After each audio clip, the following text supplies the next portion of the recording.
Doctor Rajiv सूद, उनकी पूरी team, हमारी फौज के सीनियर अधिकारीगण, पैरामिलिट्री फोर्सेस के जवान, मैं आप सबका तहे दिल से आभार व्यक्त करता हूं और आभार व्यक्त करता हूं यहाँ बैठे हुए तमाम जो हमारे प्रोफेसर्स हैं और ये भारत की युवा पीढ़ी, आपको भी नमन और वंदन करता हूं। नमन और वंदन करता हूं इस गुरु गोविंद सिंह की इस पावन धरा को, भगत सिंह की इस जननी भूमि को नमन करता हूं जिसने इस राष्ट्र की एक नया इतिहास का एक नया अध्याय जोड़ दिया था कि वो एक 23 साल का लड़का जो हंसते हंसते फांसी के फंदे को चूम लेता है, ये मस्तानों का टोला था, ये दीवानों का टोला था, मौत को गले लगाते हुए भी ये रंग दे बसंती चोला कहने वाला ये युवाओं का टोला था। इसी धरती को मैं पुनः बारंबार नमन कर वंदन करता हूं। दोस्तों, बहुत खुश नसीब है हम, बहुत खुश नसीब है कि 84 लाख योनियों के बाद एक मनुष्य का शरीर मिला तो इस भारत मां के गर्भ से मिला। दुनिया में 200 से ज्यादा मुल्क हैं, लेकिन धरती के इसी भूखंड को भारत मां बोलते हैं। तो हम कितने बड़े खुश नसीब हैं। और उससे भी बड़े खुश नसीब जिन्होंने ये वर्दी पहनी है और मां भारती के बेटे बन के मां भारती की सेवा करने का हमें जो सौभाग्य मिला है, इससे बड़ा और क्या पुण्य हमें इस जीवन में मिल सकता है। किसी ने वर्दी पहन करके देश की रक्षा की तो किसी ने बिना वर्दी के सोच के साथ अपने कार्यों से इस राष्ट्र की सेवा की, इस राष्ट्र को सशक्त और समृद्ध बनाया। तो ये हम सब एक सैनिक हैं और हम जब तक सैनिक हैं तब तक इस राष्ट्र की तरफ कोई आंख नहीं उठा सकता है। अभी हमने पिछले दिनों कुछ देखा, भारत और पाकिस्तान दोनों की सेनाओं में एक कितना भयानक दृश्य हमने टीवी पर बैठ करके देख रहे थे। ये वो योद्धा है जो उस सरजमी पर लड़ करके उस पाकिस्तान का मुंह तोड़ जवाब दे रहे थे और उसको नस्त नाबूद उसके बहुत सारे ठिकानों को कर दिया था। ये ऐसे वो योद्धा बैठे हुए हैं। ऐसे योद्धाओं को तो नमन है। और मुझे गर्व होता है कि मैं इन योद्धाओं का एक साथी हूं, अपनी फौज का एक सैनिक हूं जिसको ये मां भारती की सेवा करने का सौभाग्य मिला। बच्चों, आप यहां पर अपने कैरियर को बनाने के लिए अपने यहां पर रिसर्च कर रहे हैं, अपने मेडिकल की पढ़ाई पर को पूरा कर रहे हैं। मैं पिछले 4 साल के अंदर लगभग 5 लाख स्टूडेंटों से संवाद किया हूं। कभी आपने अपने आप से पूछा है कि मुझे डॉक्टर क्यों बनना है? नहीं पूछा होगा ना? मैं पूछता हूं तो जवाब पता क्या मिलता है? डॉक्टर क्यों बनना, मम्मी ने बोला। अच्छा, इंजीनियर क्यों बनना है? पापा ने बोला। तुझे क्या बनना है? अभी अंकल सोचा नहीं है। अपने आप से जरूर पूछ करके देखो कि मुझे डॉक्टर क्यों बनना है। क्योंकि ये जब तक आपके जीवन में पर्पज नहीं आएगा, पर्पज नहीं आएगा तो पैशन नहीं आएगा, और पैशन नहीं आएगा तो परफॉर्मेंस नहीं आएगी, और परफॉर्मेंस नहीं आएगी तो जीवन में कभी पॉजिटिविटी नहीं आएगी, और पॉजिटिविटी नहीं आएगी तो दृढ़ संकल्पता नहीं आएगी, और दृढ़ संकल्पता नहीं आती है तो जीवन में डिसिप्लिन नहीं आता है। और जब जीवन में डिसिप्लिन नहीं होगा तो हमारे जीवन का पथ किस दिशा में मुड़ेगा ये हमको भी नहीं मालूम है। इसीलिए हम निगेटिविटी में चले जाते हैं। हमें अपने जीवन का पर्पज को जानना बहुत जरूरी है। मुझे अपने जीवन का पर्पज 6th क्लास में मिल गया था। 6th क्लास में क्यों मिल गया था? क्योंकि पिता फौजी थे, 65 और 71 का युद्ध लड़ा था। अपने साथियों को युद्धों की दास्तानों को बताया करते थे। फिर धीरे धीरे उनकी कहानी को सुनकर के बड़े होते रहे। 6th क्लास के अंदर फिर ऐसे योद्धा की कहानी को पढ़ा जिसने अकेले पाकिस्तान के 8 पैटर्न टैंकों को ध्वस्त कर दिया और मां भारती की गोद में वो भी समा गया। नाम जानते हैं? बस ये आगे वाले लाइन जानते, पीछे वाले नहीं जानते। क्यों नहीं जानते? क्योंकि उनका आपके जीवन से संपर्क नहीं है, संबंध नहीं सोचते आप। बहुत बड़ा संबंध है। उन सैनिकों की बदौलत आप यहां आराम से पढ़ पा रहे हो, अपने घरों में चैन की नींद सो पा रहे हो, तो उन्हीं योद्धाओं की बदौलत सो पा रहे हो।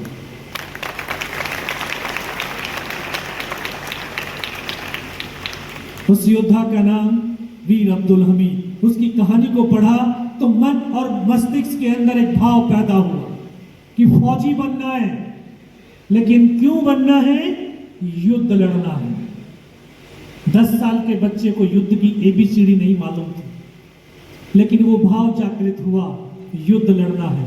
हम आंखों से सपने देखते हैं, लेकिन उस सपनों को हृदय से नहीं जीते हैं। जिस दिन आप अपने सपनों को हृदय से, सोल से, आत्मा से जीना शुरू करेंगे ना, उस दिन ये परमात्मा अल्लाह वाहे गुरु आपके सपनों में शामिल हो जाएगा और दुनिया की कोई ऐसी ताकत नहीं कि आपके सपनों को साकार होने से रोक सके। उन सपनों को जीता रहा, बढ़ता रहा, बढ़ता रहा। 11th पास किया, 12th में आया था। अभी 16 साल 5 महीने की अवस्था थी और फौज में भर्ती होकर के चला गया। आप जानते होंगे फौज की जो ट्रेनिंग है वो आग की तप्त भट्टी है। आग जलाती नहीं है, पिघलाती है। जितना भी आप ये सब इंस्ट्रूमेंट देख रहे हो, ये आग में पिघल करके परिवर्तित हुए हैं।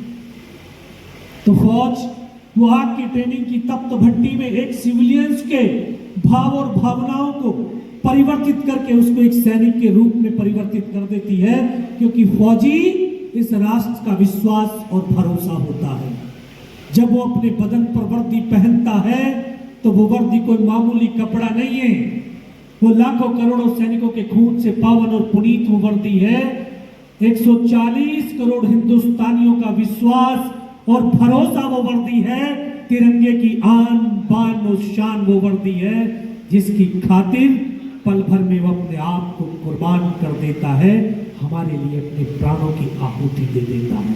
ऐसी वो वर्दी है।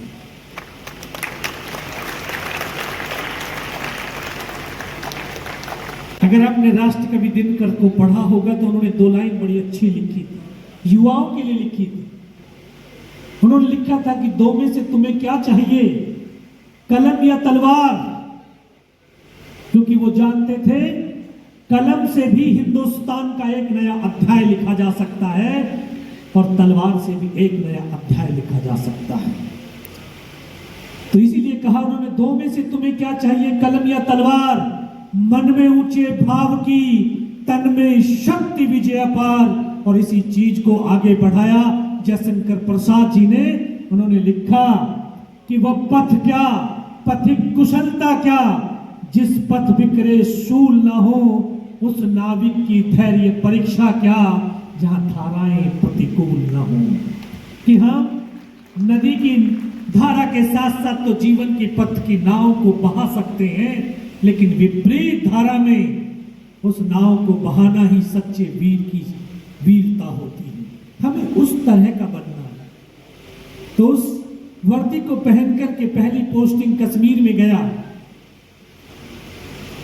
आज एहसास होता है कि गया नहीं था, मुझे मेरे परमात्मा ने वहां पर भेजा था।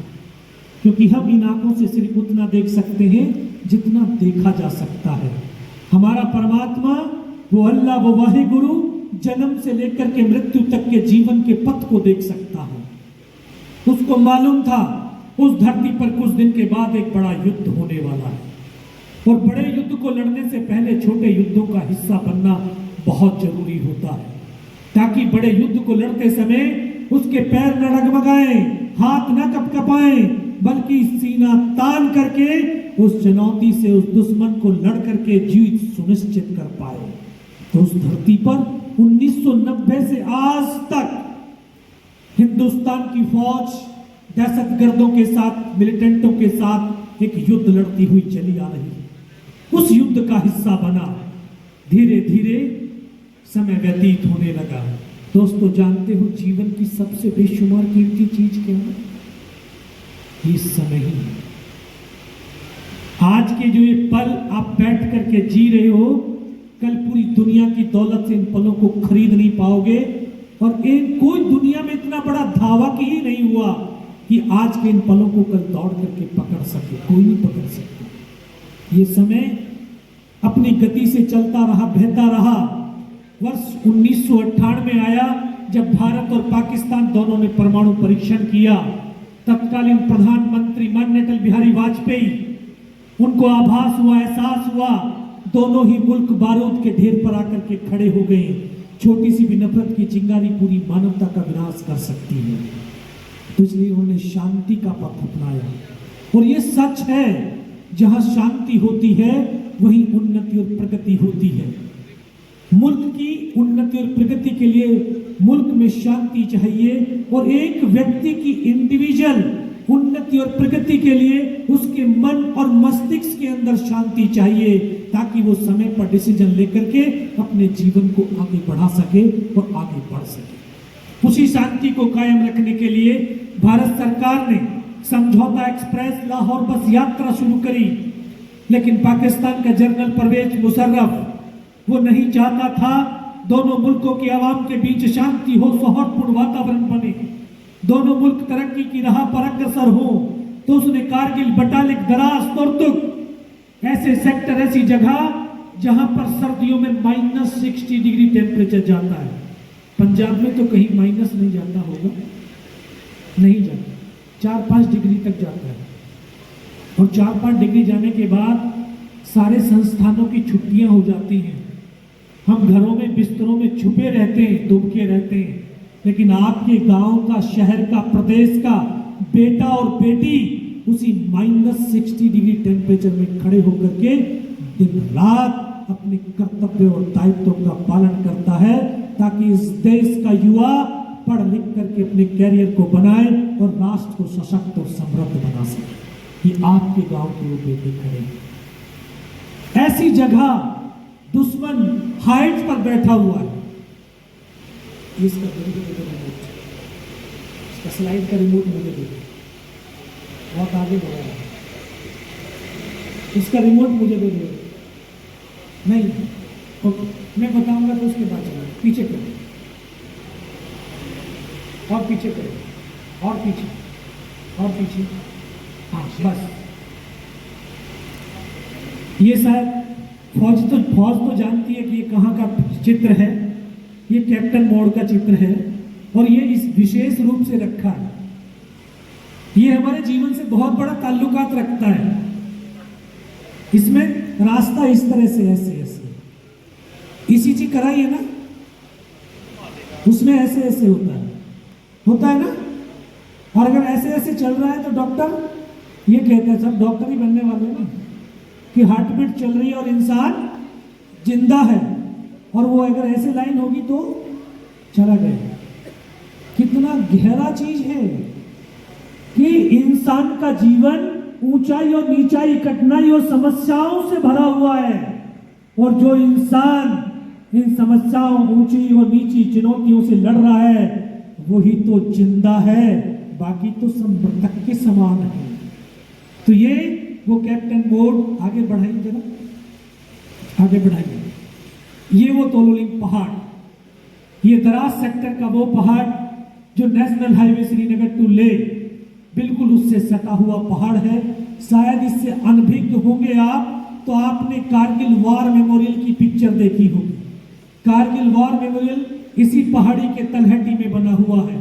उस पिक्चर में अगर पीछे वाला पहाड़ दिखता है तो ये तोलोलिंग पहाड़ है। इस पहाड़ी पर हमें युद्ध लड़ने का हमारी यूनिट 18 के लीडर को आदेश दिया गया। इस पहाड़ी पर हमने 22 दिन तक युद्ध लड़ा था। दुश्मन ऊपर बैठा था, हम नीचे थे। दुश्मन के पास पूरा एडवांटेज था।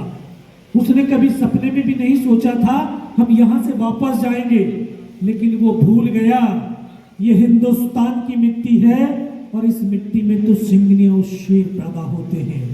इन्हीं हिंदुस्तान के शेरों ने, सैनिकों ने कंधे से कंधा और कदम से कदम मिला करके 13,000 से 18,000 फीट ऊंची पहाड़ियों पर उनके बने हुए बंकरों को उनका कब्रिस्तान बनाना शुरू कर दिया। 26 मई को इन पहाड़ियों पर भारतीय वायुसेना के फाइटर्स हमला करने के लिए आए, लेकिन इस बिल्डिंग के बराबर ऊंचे ऊंचे पत्थर, उन पत्थरों के नीचे से मिट्टी निकाल करके बंकर बनाए हुए उन पहाड़ों पर इन फायर का कोई असर नहीं हो रहा। फिर 28 मई को शाम के समय 3 अटैकर हेलीकॉप्टर्स फायर करने के लिए आए और उसमें से एक अटैकर हेलीकॉप्टर्स पाकिस्तान की फौज ने अपनी गाइडेड मिसाइल के द्वारा गिरा दिया। उसी दिन हमारा MiG-21 गिरा। तब भारत सरकार को ये आभास और एहसास हुआ कि यहाँ पर टेररिस्ट नहीं बल्कि रेगुलर आर्मी है। उसी दिन भारतीय थल सेना ने ऑपरेशन विजय लॉन्च किया, भारतीय वायुसेना ने ऑपरेशन सफेद सागर शुरू किया, भारतीय नौसेना ने ऑपरेशन तलवार शुरू किया। ये नाम अलग है, लेकिन ये शिव का त्रिशूल है, और जब शिव का त्रिशूल चलता है तो अभेद्य लक्ष्य को भी भेज सकता है। तो हमने 22 दिन इस पहाड़ी पर लड़ते लड़ते 2 ऑफिसर, 2 जूनियर कमीशन ऑफिसर और 21 जवानों को खोया। तब जाकर के 12 जून 1999 को इस पहाड़ी पर हिंदुस्तान की फौज ने पहली सफलता के रूप में विजय पताका फहराया था।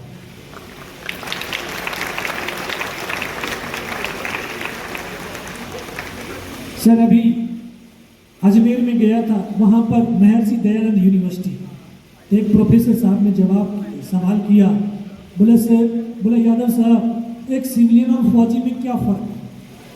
सर अगर वैसे देखा जाए तो कोई फर्क नहीं है, 2 हाथ 2 पैर 2 आंख आपके भी हमारे भी कोई फर्क नहीं है, लेकिन एक सोच में फर्क है। कैसी सोच कि एक सिविलियंस को कोई छोटी सी भी उपलब्धि सफलता मिल जाए तो वो 10 दिन तक काम नहीं करता है। क्या करता है? वो जश्न मनाता है।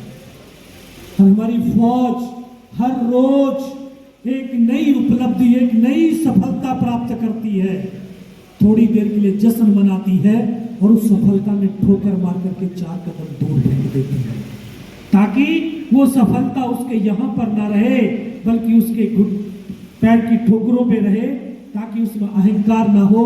वो जवान हमेशा संघर्षशील रहे, मेहनत करता रहे और नए मुकाम को हासिल करता रहे। तो उसी जैसे ये सफलता मिली, अगले ही दिन फिर हमें टाइगर हिल, जो कि द्रास सेक्टर की सबसे ऊंची चोटी थी, उस पहाड़ी को फतेह करने का आदेश दे दिया गया। टाइगर हिल के लिए एक विशेष टीम का पुनर्गठन हुआ, जिसको सिविल में कमांडो टीम कहते, फौजी भाषा में, यूनिट की भाषा में उसको घातक प्लेटून कहते हैं। बहुत सारे जवान शहीद हो गए, उन जवानों की आपूर्ति करनी थी। तो मैं नौजवान साथियों आपको बताना चाहता हूं कि व्यक्ति की पहचान किसी औहदे या रैंक से नहीं, व्यक्ति की पहचान उसके कर्म, उसके कार्य से होती है। जो बड़ी विस्मित भरी निगाहों से देख रहे कोई बड़ा व्यक्ति, शक्तिशाली व्यक्ति खड़ा है, मैं कोई शक्तिशाली व्यक्ति नहीं, आप लोगों की तरह एक माँ के गर्भ से पैदा हुआ एक किसान और जवान का बेटा हूं, कोई अलग से पहचान नहीं। लेकिन उस 22 दिन की लड़ाई के दौरान हम 15 जवानों की एक टीम, जिसका काम था फॉरवर्ड में लड़ रहे जवानों को राशन और अम्यूनिशन पहुंचाना। 15 में से हम 3 जवान ऐसे थे जो 22 दिन तक बिना खाए, बिना सोए, बिना रुके, बिना थके लगातार चले, और उसी काम से हमारी पहचान बनी कि तीनों जवान फिजिकली और मेंटली बहुत स्ट्रांग हैं, इनको इस कमांडो टीम घातक प्लेटून के अंदर शामिल किया जाए। इस तरह से मुझे उस टीम का हिस्सा बनने का सौभाग्य मिला। तो अभी तभी हमारे एक नए ऑफिसर कमीशन होकर के आए थे, लेफ्टिनेंट बलवान सिंह, उनको उस टीम की कमान दी गई और 1-2 दिन का रिहर्सल के बाद आखिरकार टाइगर हिल टॉप के ऊपर हमला करने का आदेश दे दिया गया। हाइट ज्यादा थी तो दुश्मन के पास एडवांटेज बहुत ज्यादा था, दूर तक देख सकता था तो दूर तक मार भी सकता था। बहुत सारे लोगों की एक मानसिकता भी है, अरे फौजी हैं तो मरने के लिए ही हैं, लेकिन उनकी मानसिकता को ठीक करने के लिए कह रहा हूँ, फौजी मरने के लिए नहीं होता, फौजी तो मारने के लिए होता है। इसलिए रात का सहारा लिया ताकि हमारे मूवमेंट को वो देख ना सके। रात भर चलते थे, दिन भर पत्थरों में बिना किसी मूवमेंट के चुपचाप पड़े रहते थे, फिर रात भर चलते। रात का टेम्परेचर -20 था। जितनी देर अभी आपसे वार्तालाप करते हो गया, अगर बैरिक से बाहर खड़े हो जाए तो चेहरे की स्किन फट करके खून टपकना शुरू हो जाता था। हिंदुस्तान के इन सैनिकों के चेहरों से खून टपक रहा था, चारों तरफ से गोलाबारी बरस रही, लेकिन ये कंधे से कंधा और कदम से कदम मिलाकर के टाइगर हिल टॉप की तरफ बढ़ते रहे, चढ़ते रहे। 2 रात और 1 दिन का सफर तय करने के बाद तीसरी रात का वो मंजर आज ही मेरी आंखों के सामने ऐसे दिखता है, शायद कल की ही तो बात है। 26 साल हो गए। सुबह का वक्त बिल्कुल 90 डिग्री की चट्टान जिस पर चढ़ना असंभव सा प्रतीत हो रहा था, रस्सियों के सहारे चढ़ना शुरू किया। दुश्मन ने फायर खोल दिया। 21 जवानों की टीम का रास्ता कटअप हो गया। केवल हम और केवल 7 जवान ऊपर चढ़ पाए। ऊपर चढ़े तो इस स्टेज के बराबर प्लेन स्पेस, सामने दुश्मन का बंकर। हम 7 जवानों ने जाकर के अंधाधुंध फायरिंग किया और उसमें बैठे हुए तमाम पाकिस्तानियों को पल भर में मौत के घाट उतार दिया था। वहां से टाइगर हिल टॉप मात्र 50-60 मीटर रहा था और टॉप पर तो उनकी एक कंपनी का डिप्लॉयमेंट, एक कंपनी की स्ट्रेंथ 150, वो 150, हम केवल 7। लेकिन बिना डरे बिना रुके संघर्ष करते रहे, लड़ते रहे और लड़ते लड़ते 5 घंटे हो गए।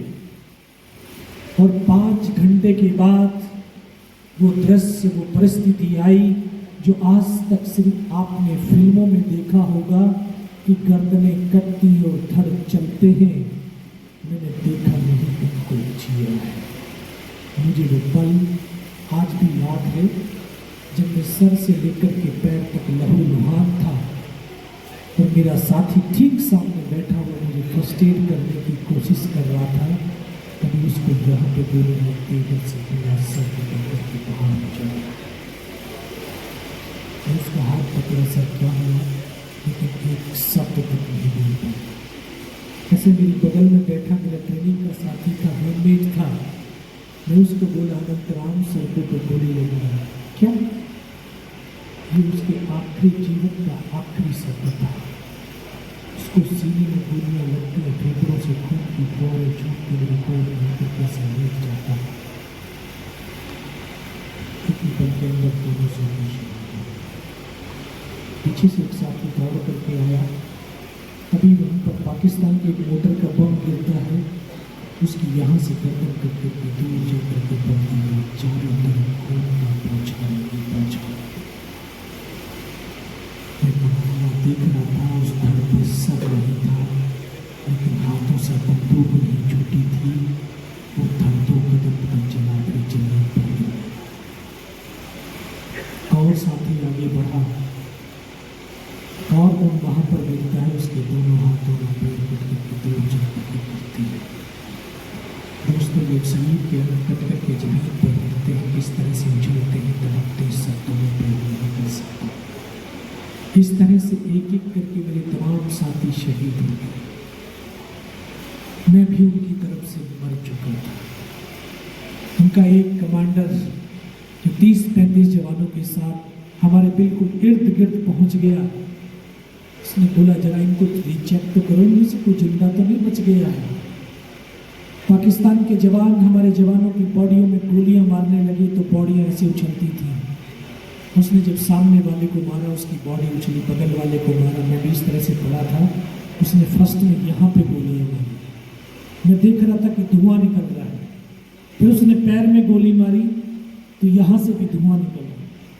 उस गोली की पीड़ा को चुपचाप पड़ा सहता रहा और उसको यकीन हो गया कि इनमें से कोई जिंदा ही नहीं।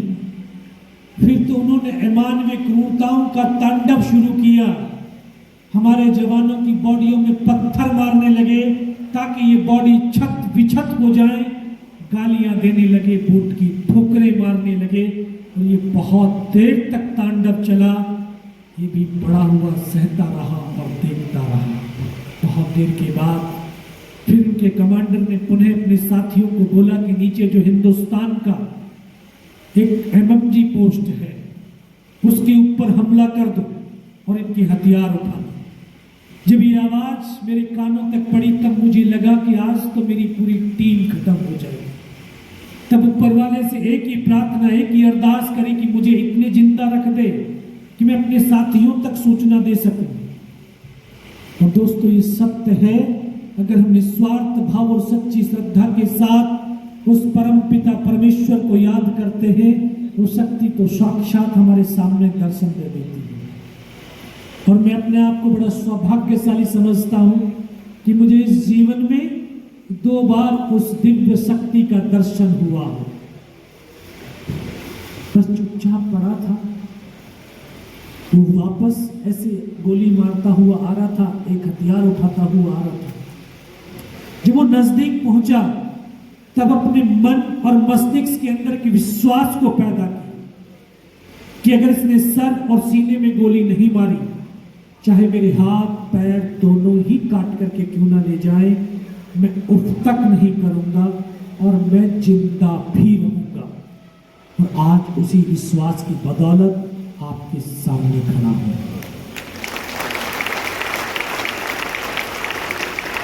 तो पुनः दोबारा से उसी रोटेशन से गोली मारते रहे, फिर बाजू में पैर में गोली मारी, वो 2 कदम चला। मैं देख रहा था कि 2 कदम चलने के बाद वो रुक गया। उसके रुकते ही मेरे मन के अंदर ख्याल आया, शायद इसको पता चल गया कि मैं जिंदा हूं। अभी मैं सोच रहा था तब तक तो वो वापस मुड़ गया और उसने मुड़ते ही राइफल से सीने की तरफ करी। तब एक पल के लिए लगा योगेंद्र अब नहीं बचेगा, लेकिन कहते हैं जाको राखी साइया मार सके न कोई। और इस देश को भारत माँ बोलते, ऐसे नहीं बोलते, कंकर और मिट्टी वाली जमीन नहीं है, ये सजीव है। माँ भारती अपने बेटों की वीरता, शौर्य, पराक्रम, बलिदान को कभी दफन होने ही नहीं देती, किसी न किसी एक को जरूर माध्यम चुनती है।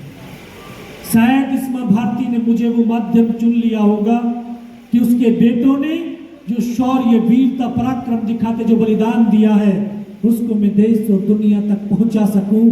तभी तो जब उसने गोली चलाई तो सीने की तरफ चलाई। यहाँ पे पर्स रखा था, पूरी पैंट फट गई थी पहाड़ों पे चलते चलते। उस पर्स में कुछ 5-5 रुपए के सिक्के थे। शायद माँ भारती ने उन सिक्कों को इकट्ठा कर दिया होगा। जब गोली चली तो जाकर के सिक्कों पे लगी और गोली को जितनी गई।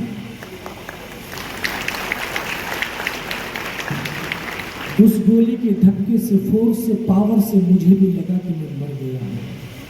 पाकिस्तान का दूसरा जवान आया होगा, उसने मेरा हथियार उठा करके जब जा रहा होगा, शायद उसका पैर मेरे पैर से टकराया। तब एकदम से मुझे चेतना आई, मुझे लगा मैं तो जिंदा हूं। तब एक अंतर्मन से आवाज है कि योगेंद्र अभी तक नहीं मरा तो अब मरेगा भी नहीं। मेरे पास एक हैंड ग्रेनेड बचा हुआ था, हैंड ग्रेनेड से हमला किया और जो हथियार उठा करके पाकिस्तान का जवान जा रहा था उसका सर फटा और हमारे ऊपर अंदर कैसे गिरा। उस धमाके से पाकिस्तान के जवानों में खलबली मची कि इनमें से कोई जिंदा है। कुछ बोले जिंदा नहीं, नीचे से रिइंफोर्समेंट आ गई है। उन्होंने चारों तरफ गोलियों की बौछारें शुरू कर दी। वही एक मौका था मेरे पास। मैंने दोनों हाथों से उसकी राइफल को उठाने की कोशिश करी, लेकिन ये हाथ तो हिला ही नहीं। इस हाथ की पूरी हड्डी निकल के बाहर थी, सिर्फ कंधा कंधा हिला। फिर एक हाथ से ऐसे राइफल को उठाया, ऐसे पलटा खाया और ऐसे फायरिंग किया तो 3-4 पाकिस्तानियों को पल भर के अंदर मौत के घाट उतार दिया था। इसी हाथ से पलटा खाया, दूसरे पत्थर, तीसरे पत्थर, 4-5 जगह से फायरिंग किया। तब उनको यह आभास और एहसास हो गया इनमें से कोई जिंदा नहीं है। नीचे से रिइंफोर्समेंट आ गई, दूसरी टुकड़ी ऊपर चढ़ाई है। उनके पैर उखड़ गए, भाग खड़े। 4-5 मीटर तक खिसकता, रेंगता, फायर करता आगे गया 4-5 मीटर जाने के बाद देखता हूँ सामने तो उनका लंगर चल रहा है, उनके लिविंग टेंट लगे हुए, उनके वेपन के डिप्लॉयमेंट, और वो सब कुछ छोड़ करके भागते हुए चले जा रहे हैं। बहुत देर वहां पर पड़ा रहा, देखता रहा, फिर मन के अंदर फिर पागलपन छाया, तुझे तो नीचे जाना, अपने साथियों को बचाना है। बेबस और लाचार था, चल नहीं सकता था, पूरे पैर का मसल्स निकल के बाहर था, इस हाथ की हड्डी निकल के बाहर थी, तो आप हड्डियां जब आपस में टकराने लगी तो असहनीय पीड़ा हो गई। इस हाथ को ऐसे बांधने की चेष्टा करने लगा, बंद नहीं पा रहा था। इस हाथ को उठाया, पीछे कमर पे फेंका, बेल्ट में फंसाया, फिर रेंगता रेंगता उन साथियों तक पहुंचा जहां पर वो शहीद हो रखे थे। फिर आकर के मन में ख्याल आया, देख इनमें से कोई तेरी तरह जिंदा तो नहीं है। आकर के देखा तो किसी का ये सर निकला हुआ बाहर था, किसी के पूरे फेफड़े निकले हुए बाहर थे, किसी का सर धड़ से अलग था, किसी के हाथ पैर अलग था। ये 19 साल का लड़का जिसकी 2 साल की सर्विस, जिसको ये पता नहीं इस पहाड़ी से हिंदुस्तान किधर है, पाकिस्तान किधर है, जाना है तो कहाँ जाए। और साथी तो घर वालों से भी बहुत अति प्रिय होता है। बहुत देर तक अपने साथियों के सबों को अपने क्रोध में रख करके रोता रहा, बहुत देर। रोई के भी जीवन में, मैं बच्चों आपसे पूछ रहा हूँ, रोई के भी जीवन में क्या फील होता है? रोने के बाद एक हल्कापन फील होता है। क्यों होता है? क्योंकि हम अपने आप से कनेक्ट होते हैं। और हम क्या है? हम ये बॉडी या शरीर नहीं है, हम तो एक सोल है, एक आत्मा है, जिसको ये शरीर कुछ दिन के लिए इस धरती पर काम करने के लिए दिया गया है। आज हमारा जीवन जो भारीपन लगता है वो इसीलिए लगता है क्योंकि हम अपने आप से डिस्कनेक्ट हैं और बाहर की दुनिया से कनेक्टेड हैं। जिस दिन हम अपने आप से कनेक्टेड होने लगेंगे उस दिन ये जीवन बड़ा हल्का और बड़ा खुशनुमा दिखाई देगा। उस दिन इस जीवन में एक आनंद की अनुभूति होने लगी। तो मैं रोता रोता अपने आप से कनेक्ट हुआ। जब अपने आप से कनेक्ट हुआ तो अपने परमात्मा से कनेक्ट हुआ, और जब परमात्मा से कनेक्ट हुआ होगा तो शायद उस बंसी वाले से कनेक्ट हो गया होगा। तभी एक आवाज आई, योगेंद्र बेटे इस नाले से नीचे की तरफ चला जाए। उस पहाड़ी पर 500 मीटर रोल करता हुआ नीचे आया, लुढ़कता हुआ, तो ऐसे गड्ढा आ गया, ऐसे पत्थर पकड़ करके लटका हुआ था। तब मन में ख्याल आया तो पाकिस्तान की तरफ तो नहीं आ गया है। नीचे देखा तो मेरे साथी नजर आए, उनको आवाज दी, वहां से उठा करके लेकर के गए, उनको तमाम इंफॉर्मेशन से अवगत कराया। पीछे commanding officer colonel Kushal Chand Thakur को सूचना दी तो उन्होंने कहा कि जल्दी से जल्दी इस लड़के को मेरे पास तक पहुंचाओ। दोस्तों, पहाड़ों पे चढ़ना बहुत आसान है लेकिन उतरना बहुत मुश्किल है, वो भी कैजुअलिटी को लेकर। जवान मुझे कंधे पे डाल करके पीछे की तरफ लाने लगे। शाम हो गई थी, इतना लहू निकल गया था कि दिखाई देना बिल्कुल बंद हो गया था। तो जब उनके पास पहुंचा तो उन्होंने कहा, बेटा मेरे को पहचानता मैं कौन हूँ? मगर साहब आवाज सुनाई दे रही, दिखाई कुछ नहीं दे रहा। तेरा commanding officer colonel Kushal Chand Thakur. जय हिंद साहब, बहुत तेज सर्दी लग रही है। उन्होंने अपने टेंट के अंदर बिताया, 3-4 स्टॉप चलवाए, थोड़ी सी गर्मी महसूस हुई, अब जबान फैटने लगी थी। साहब थोड़ा सा पानी पिला दो। बड़े सख्त को बोला, पानी नहीं मिला। तभी शायद डॉक्टर ने सुन लिया होगा, वो दौड़ करके आया, थोड़ा सा ग्लूकोज पिलाया तो थोड़ी सी एनर्जी महसूस हुई। बोला कुछ बता सकता है? हाँ साहब बता सकता है। तब ऊपर का तमाम घटनाक्रम, तमाम इंफॉर्मेशन से उनको अवगत कराया। और ऐसे बात करते करते जब डॉक्टर ने फिर पता नहीं कौन सा इंजेक्शन लगा दिया, फिर मुझे बताने में कहाँ पर है। 3 दिन के बाद होश आया तो पता चला श्रीनगर में हॉस्पिटल में हूँ, और वहीं पर मुझे सूचना मिली उसी रात दोबारा से हमारी फौज ने उस पहाड़ी पर हमला किया और बिना किसी कैजुअलिटी के टाइगर हिल टॉप के ऊपर विजय पताका फहरा दिया।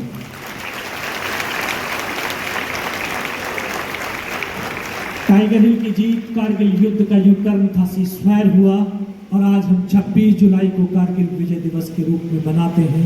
मुझे भी वहाँ से दिल्ली रेफर कर दिया, 16 महीने बेस हॉस्पिटल में रहा और बेस हॉस्पिटल में ट्रीटमेंट के बाद वापस भारतीय सेना में गया।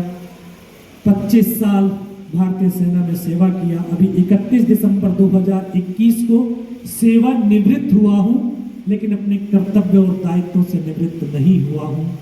और मैं इसीलिए देश के कोने कोने में जाकर के उन योद्धाओं की शौर्य को बताने की बस कोशिश कर रहा हूँ। यही मेरे जीवन का प्रण है और यही मेरे जीवन का लक्ष्य भी है। ये हमने टाइगर हिल, आप ये भी नहीं जानते होंगे कि शायद इस कारगिल के युद्ध में कितने योद्धाओं ने अपने प्राणों की आहुति दी है, नहीं जानते। आप पंजाब के बारे में भी नहीं जानते होंगे, पंजाब के कितने लोगों ने इस प्राणों की आहुति दी है। 86 पंजाब के लोग हैं जिन्होंने कारगिल युद्ध के दौरान अपने प्राणों की आहुति दी है। और पूरे कारगिल के युद्ध के दौरान मां भारती के 527 बेटों ने अपने लहू की आखिरी बूंद और जीवन की आखिरी सांस को इस राष्ट्र के लिए और हम सब के लिए कुर्बान किया है। ऐसे योद्धाओं को सत सत नमन और वंदन करते हैं। मैं तमाम प्रोफेसर साहब, विधायक साहब और वीसी साहब, तमाम हमारे फौज के ऑफिसर्स और जवानों का हृदय की गहराइयों से आभार व्यक्त करता हुआ कि आपने मुझे उस कारगिल की उस शौर्य गाथा को इन युवाओं के बीच बताने का सौभाग्य दिया। मैं हृदय की गहराइयों से आभार व्यक्त करता हूँ और सिर्फ 2 लाइन कह करके अपनी वाणी को विराम देता हूँ। मैं युवाओं से पूछता हूँ, हमने अपने घरों में सुना होगा जीवन ही सांस है, सांस ही जीवन है। सुना है ना? अरे सुना है कि नहीं? 1 मिनट में कितनी बार सांस लेते हैं? हाँ बेटा, ये बताओ ना जरा, 1 मिनट में कितनी बार सांस लेते?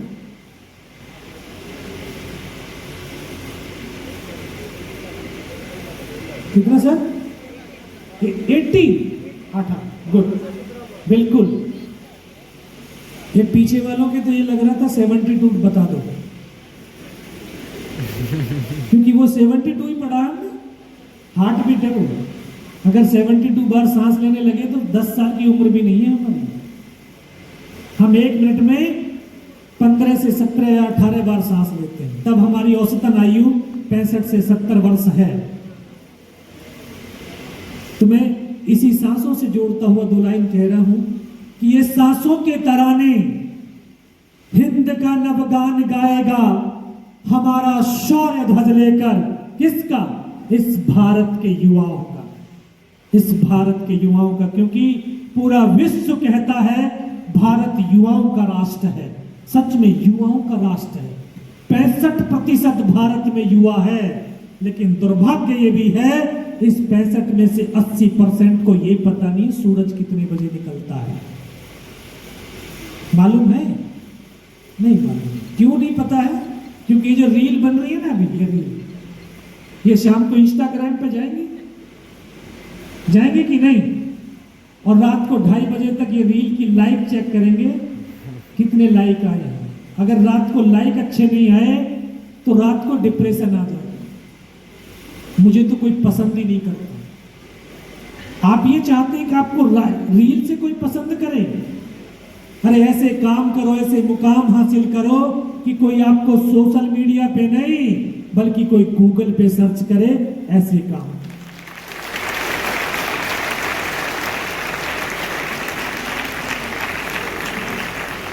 और युवाओं